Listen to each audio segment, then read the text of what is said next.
Gordon, the communist regime of North Korea has test-fired its 9th missile this year. The latest was a Scud-type ballistic missile fired today off the country's east coast. It landed close to Japan. The test came as the United States prepares to test an anti-missile system that will hopefully shoot down any potential North Korean threat. George Thomas has that story. Wearing a white shirt and gray pants, North Korea's dictator was on hand to inspect a test launch of a new type of anti-aircraft guided weapon system. The government's news agency claims that Kim Jong-un told his commanding officers that the weapon system's efficiency has considerably improved, as well as the hitting accuracy. Japan's prime minister said his country simply cannot accept North Korea's repeated provocations. We cannot accept North Korea's belligerence, ignoring repeated warnings of the international community.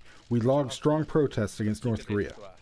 Sunday's ballistic missile was fired off North Korea's east coast and landed in the waters of Japan's economic zone. South Korea says the missile traveled about 280 miles and reached around 74 miles in altitude. It is the latest in a string of recent test launches as the North seeks to build nuclear-tipped ICBMs that can reach the U.S. mainland.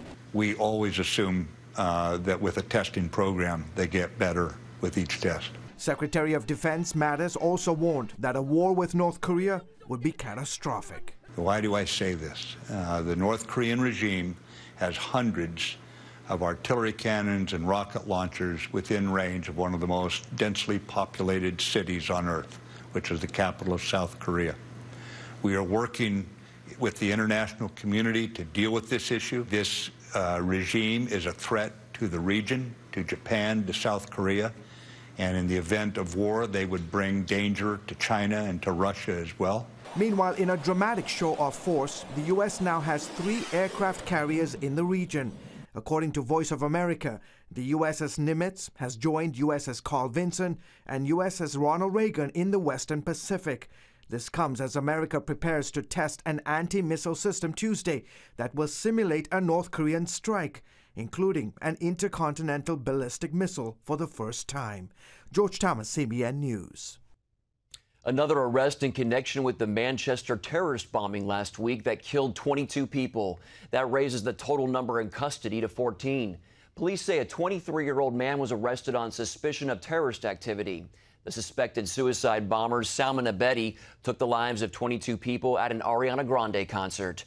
Britain's top counterterrorism police officer says that investigators have made significant arrests and fines. He says they've taken hold of a large part of an alleged network connected to Abedi. And Christians are reaching out to help the people of Manchester. Chaplains from the rapid response team of the Billy Graham Evangelistic Association have been in the city since the day after the terror attack. The chaplains are in the city square every day talking with people at the memorial for the victims. Coordinator Nigel Fawcett-Jones says they're there to listen to people and provide spiritual comfort and guidance. We encountered people that were in shock and disbelief of what had happened here in Manchester. And a lot of our time has been a ministry of presence, as we would call it, standing alongside those that are hurt and grieving and finding it hard to comprehend and process the tragedy that's fallen on this city. Fawcett-Jones also said he's never seen a community respond to a tragedy the way Manchester's people are pulling together. He said that hundreds of people come downtown every day on their lunch hour to wait in line and place flowers and candles at the memorial. Most women who plan to get an abortion are never confronted about it face-to-face by someone who might be able to talk them out of it. But one pro-life ministry is using a high-tech way with high odds of reaching these women. Paul Strand brings us that story from Washington. Studies show a huge percentage of women didn't really want to get the abortions they had. Brian Fisher of the Pro-Life Human Coalition. Somewhere around 40% of all abortion-determined women are in fact pressured by someone else for that decision. The Human Coalition is using the internet to get to such women. Our work is primarily based on reaching 1.2 million what we call abortion-determined women in the United States every year. And they're basically an unreached people group by anybody except for the abortion industry. So they're the most vulnerable population, I think, in our country. But they're almost always turning to their computer if they're looking to end their pregnancy. The internet is our primary ministry field. There are 1.85 million internet searches a month in the United States for abortion procurement terms. HumanCoalition.org and their social media site, Facebook.com/HumanCoalition, are basically competing with the abortion industry to capture the attention of those looking up those abortion terms.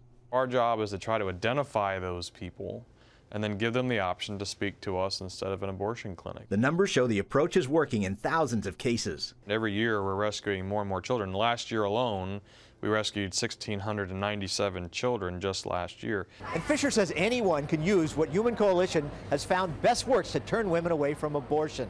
Because most are extremely stressed and just need to hear from someone assurances in a peaceful, non-judgmental atmosphere that having this baby won't mess up their lives. Oftentimes, if a woman just moves slightly away from being anxious to being sober-minded in a secure environment, that is actually enough for her to stop and say, wait a minute, do I really want to take the life of my child? You could have already Googled the information for a local pro-life pregnancy center she can visit, or you can take her to. A pro-abortion advocate is oftentimes very different from the woman who is abortion determined. We think that every woman who aborts a child is a raving left-wing abortion fanatic. That's not true. See this thumbprint in Human Coalition's logo? It's evidence of an abortion-determined woman who listened to the group and instead gave birth to Addison, and that's Addison's mark. The Human Coalition thumbprint is from an actual baby rescued from abortion who now is a kindergartner or first grader. President Trump is commemorating Memorial Day by laying a wreath at Arlington National Cemetery just days after returning to the White House from his first foreign trip. In his proclamation observing the day, the president said, "Memorial Day is our nation's solemn reminder that freedom is never free." Those are today's top stories from CBN News.